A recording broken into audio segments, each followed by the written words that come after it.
क्या बेहतरीन फिल्म है ये। यही आप बोलोगे इस मूवी को देखने के बाद, यानी कि आपका डाटा वसूल, आपके टाइम का सही उपयोग, आपका मूड एकदम फ्रेश और एक अच्छी सी सीख, सब कुछ मिलेगा इस मूवी के अंदर।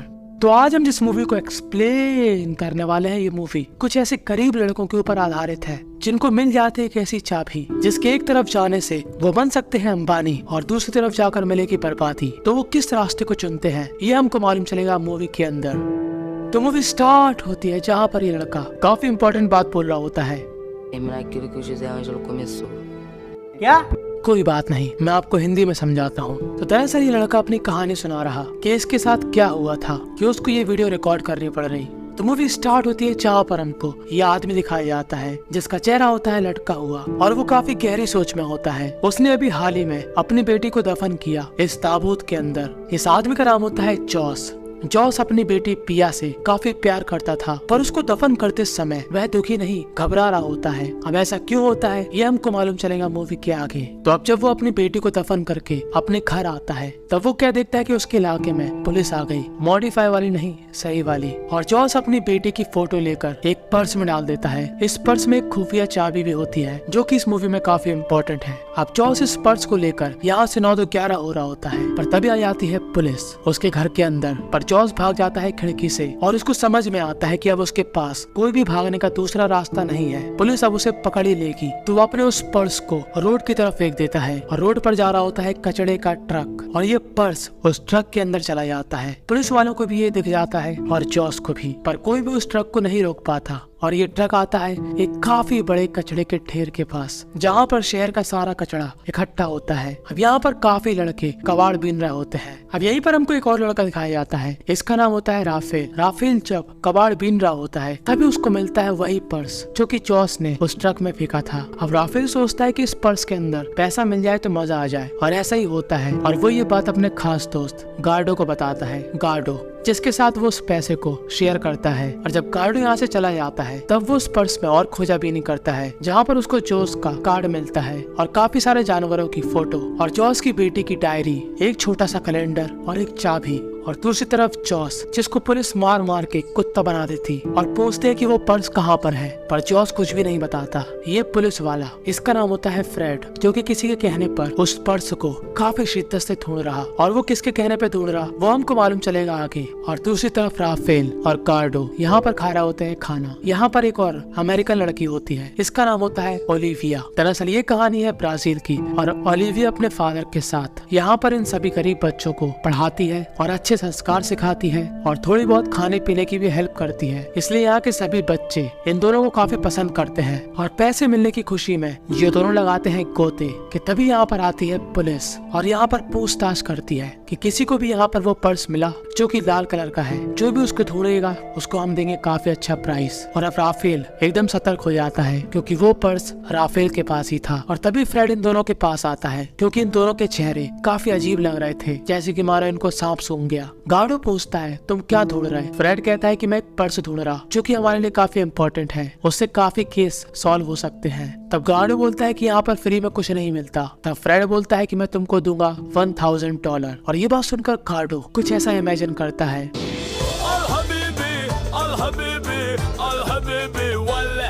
और वो राफेल को इशारा करता है कि $1000 तो काफी ज्यादा है, पर इशारों में ही राफेल मना कर देता है। और फ्रेड के जाने के बाद राफेल गार्डो से कहता है कि मेरी माँ ने सिखाया कि पुलिस वालों पे कभी भरोसा नहीं करना। अब ये बात कितनी सच है ये आप लोग कमेंट में बता देना।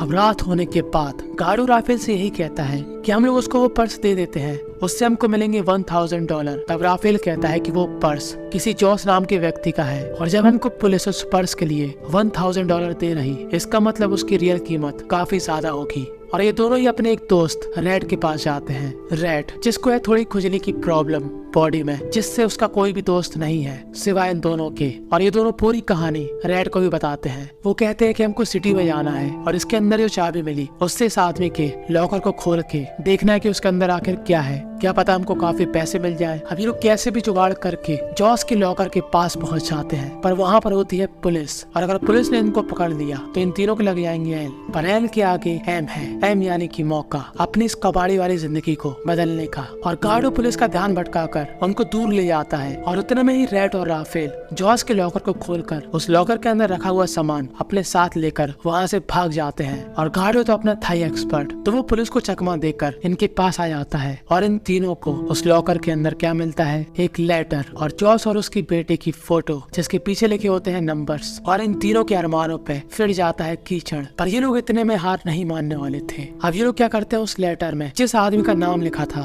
उसके बारे में ये लोग इंटरनेट पर सर्च करते हैं। और ये लैपटॉप था ओलिविया का। जब ओलिविया होती है बाहर तो ये लोग होते हैं अंदर और उस आदमी की डिटेल लेते हैं जिसका ये पर्स है और जिसके बारे में उस लेटर में लिखा था। और ये लोग पूरी जानकारी की फोटोकॉपी लेकर यहाँ से निकल जाते हैं। और यहीं पर फ्रेड जो कि काफी शिद्दत से उस पर्स को ढूंढ रहा होता है, तभी वो एक बात नोटिस करता है कि वो दो लड़के जिनसे वो मिला था, राफेल और गार्डो, वो लोग कहाँ पर हैं। और उसको थोड़ा बहुत शक होता है। तब वो एक लड़के से पूछता है कि वो दोनों कहाँ पर है। तभी लड़का बोलता है कि वो दोनों कई दिनों से यहाँ पर नहीं आ रहे। और बस यहीं पर फ्रेड के दिमाग की बत्ती अब पुलिस का सायरन बन जाती है और बार बार उसको यही संकेत देती है कि हो ना हो इन दोनों को कुछ ना कुछ तो मालूम है। और वो रात में चुपके से अपने सिपाहियों को भेजकर राफेल को किडनैप कर लेता है। गार्डो यहाँ पे खेल रहा होता है गेम। और जब तक गार्डो उसको देखता है तब तक ये दोनों राफेल को ले जाते हैं। और गार्डो रफ्तार में जाकर ये बात बताता है फादर जूलियट को, जो कि इन सभी गरीब बच्चों की देखभाल करता। और अब जूलियट घबरा जाता है क्योंकि वो इन सभी बच्चों की काफी चिंता करता है। और ये दोनों ही पुलिस वाले राफेल को फ्रेड के पास लाते हैं। फ्रेड बड़े शांति से कहता है कि उस पर्स के बारे में मुझको बता दो। पर राफेल की माँ के संस्कार यहाँ पर बीच में आ रहे थे और वो पुलिस वालों पे भरोसा कतई नहीं करना चाहता था, तो वो कुछ भी नहीं बताता। और फ्रेड उसको गाड़ी में इतने झटके दिलवाता है कि उसके थोबड़े का नक्शा बिगड़ गया था। और दूसरी तरफ जूलियट जो कि पुलिस स्टेशन जाकर परेशान हो रहा होता है कि राफेल कहाँ पर है, पर उसको कोई भी कुछ भी नहीं बताता क्योंकि किसी को मालूम ही नहीं है। और फ्रेड राफेल को एकांत में ले जाकर आखिरी बार पूछता है कि सच सच बताओ वो पर्स कहाँ पर है। पर राफेल कहता है कि मुझको कुछ भी नहीं मालूम। तब फ्रेड के सबर का बांध टूट जाता है और फ्रेड कहता है अपने एक सिपाही से कि इसका राम नाम सत्य कर दो। और फ्रेड के जाने के बाद ये पुलिस वाला तान देता है राफेल की कनपटी पर बंदूक। पर इस पुलिस वाले का नहीं करता मन राफेल को ऊपर पहुंचाने का, तो वो दूसरी साइड गोली चलाकर डिसाइड करता है यहाँ से जाने का, क्योंकि वो इस पाप को नहीं करना चाहता था। और अगली सुबह सभी को राफेल मिलता है जिसकी हालत बहुत बुरी होती है। जूलियट उससे कहता है कि अगर तुमको वो पर्स मिला है तो तुम उस पुलिस वाले को वो वापस कर दो। पर राफेल कहता है कि मुझको ऐसा कोई भी पर्स नहीं मिला। और अब ऐसी परिस्थिति में गार्डो की जान पहचान के लोग कहते हैं इस राफेल की वजह से कि तुम हमारी कम्युनिटी को क्यों नुकसान पहुंचा रहे, तुम इससे दूर हो जाओ। पर वो दोस्ती ही क्या जो मुश्किल में काम ना आए। और ये बात गार्डो जानता था, तो इस आदमी से कहता है बड़े प्यार से, भाग यहाँ से। वो आदमी जिसका नाम लेटर में लिखा था उसके बारे में मालूम चल जाता है। वो आदमी था जेल में। तो अब ये तीनों बनाते हैं प्लान और ओलिविया से कहते हैं कि गार्डो के ग्रैंडफादर जेल में हैं और वो उनसे मिलना चाहता है। दरअसल अगर कोई अमेरिकन सिटीजन जेल में गुजारिश करेगा तो यहाँ पर जल्दी बात सुन ली जाती। तब ये तीनों पहुंच जाते हैं सिटी की तरफ जहाँ पर वो जेल था। और गार्डो चेंज कर लेता है अपना लुक।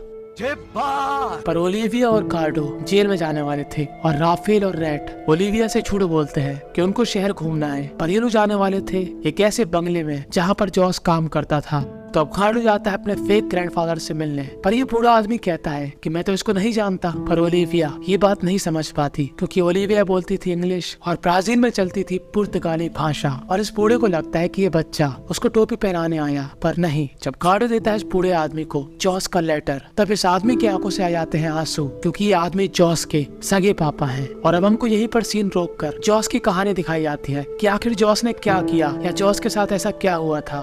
तो जॉस जो कि काफी बड़े बिजनेसमैन का सेक्रेटरी था, पर ये बिजनेसमैन कुछ इलीगल काम भी करता था जिसका सारा रिकॉर्ड जॉस के पास था। और एक दिन जॉस ने अपने उसी मालिक के घर से पूरा पैसा और उसकी काफी इम्पोर्टेंट डायरी वहाँ से उड़ा ली और एक फ्रिज में सभी सामान भर के अपने घर आ गया। और इसलिए वो बिजनेसमैन जॉस के पीछे पड़ा है और वो जानना चाहता है कि उसका पैसा और डायरी कहाँ पर है। और फ्रेड इसी बिजनेसमैन की कठपुतली है। तो अब जॉस की कहानी समझने के बाद हम आते हैं फिर से अपनी प्रेजेंट कहानी पर। तो अब इस बूढ़े आदमी को मालूम चल जाता है कि गार्डो उसके लिए एक फरिश्ता है। और जॉस के फादर को मालूम था कि उस एड्रेस तक पहुंचने के लिए इनको एक पहेली सॉल्व करने पड़ेगी, क्योंकि एग्जैक्ट लोकेशन तो जॉस के फादर को भी नहीं मालूम कि वो पैसा कहाँ पर है। तो वो अपने एक आदमी से कहता है कि इस गार्डो नाम के लड़के को तुम जेल के बाहर मेरी वाली बाइबल दे देना, और वो गार्डो से कहता है कि जितने भी नंबर तुम्हारे पास हैं उन सभी पहेलियों को सॉल्व करके तुम्हें उस जगह का एड्रेस मिलेगा उस बाइबल से। और यहाँ पर बेचारी ओलिविया नमूना बनकर खड़ी होती है, क्योंकि सभी बातें उसके ऊपर से जा रही होती है। और जब ये सभी लोग अपने घर वापस लौट जाते हैं तब ओलिविया उनसे पूछती है कि मुझे सच सच बताओ क्या परेशानी है। तब ये लोग उसको कुछ भी नहीं बताते। ये लोग कहते हैं कि फ्रेड ने हमारे साथ गलत किया और हम चाहते हैं कि तुम वीडियो बनाकर हमारी बात सबके सामने रखो। तो ओलिविया इन सभी की वीडियो बनाकर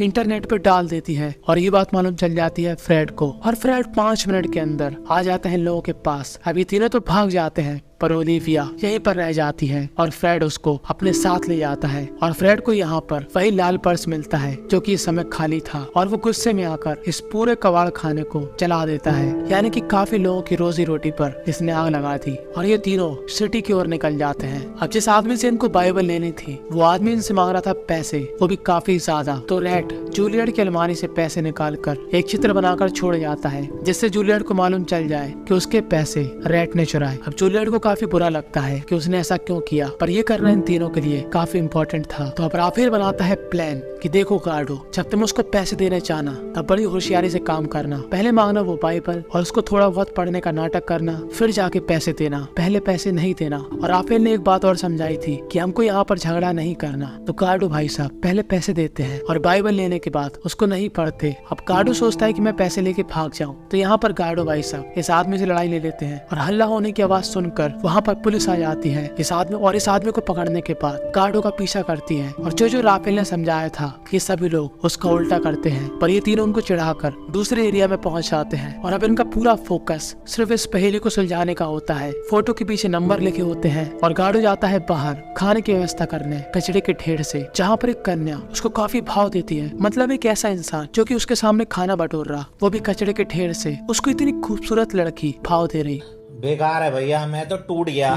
खैर तभी यहाँ पर आ जाती है पुलिस और गार्डो यहाँ से भाग जाता है। और इनके पास जो नंबर लिखे थे 909 यानी कि बाइबल का 909 पेज, दूसरा नंबर यानी कि वो है चैप्टर, तीसरा नंबर यानी कि उस चैप्टर का पॉइंट, और चौथा नंबर जो कि यहाँ पर लिखा है 10 यानी कि तीसरे पॉइंट से 10वें शब्द में क्लू है। और इन सभी नंबर में जो भी वर्ड आ रहा उसमें कोई ना कोई एनिमल है, जैसे कि गाय, घोड़ा, शेर, भालू। और जिनके पास एनिमल की लॉटरी थी उसमें इन 4 जानवरों के जो भी नंबर थे उसको राफेल इस बोर्ड में लिख लेता है 25, 16, 11। और जब गार्डो इन दोनों को बता देता है कि यहाँ पर पुलिस आ गई, तो ये सभी लोग भाग जाते हैं पर उस नंबर को बिना साफ करे। और ये नंबर दरअसल एक एड्रेस था, और ये लोग उस एड्रेस पर जाते हैं जहाँ पर होता है काफी बड़ा कब्रिस्तान। और दूसरी तरफ फ्रेड उस नंबर को देख लेता है और ये तीनों मिलकर इस कब्रिस्तान में जॉस की बेटी की कब्र ढूंढते हैं जिसका नाम था पिया। और आखिरकार काफी ढूंढने के बाद राफेल को पिया की कब्र मिल जाती है और वो उसके लिए प्रे करता है। और उसकी प्रे इतनी ताकतवर होती है कि उसके पीछे पिया प्रकट हो जाती है। और जिस तरह से आप घबरा गए वैसे ही राफेल घबरा जाता है, पर ये कोई भूत नहीं, सच में पिया होती है। दरअसल पिया कभी मरी ही नहीं थी, उसके पापा ने उसको यहाँ पर सुरक्षित रखा था छुपा कर,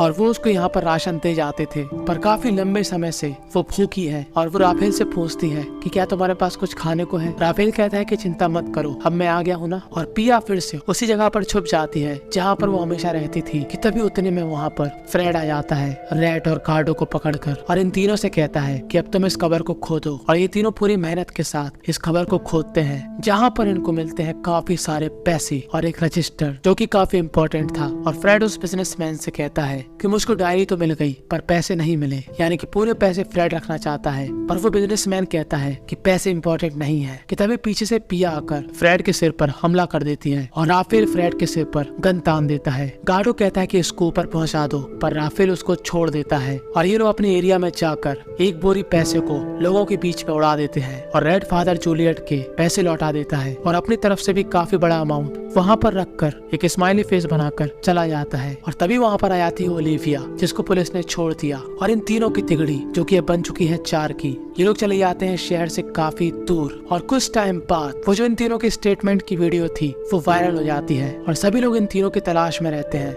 जॉस के चुराए हुए पैसे से ये घूम रहे हैं आइसलैंड। और इसी के साथ यहाँ पर ये मूवी हो जाती है दी एंड। तो इस मूवी से हमको क्या सीखने को मिला कि ब्राजील की लड़कियां पैसा देखकर लड़के नहीं पसंद करती, और आप लोग कुछ जानना चाहते हो उस मूवी के बारे में जो कि मुझको मालूम है, तो एक बार पिन कमेंट जरूर देख लेना।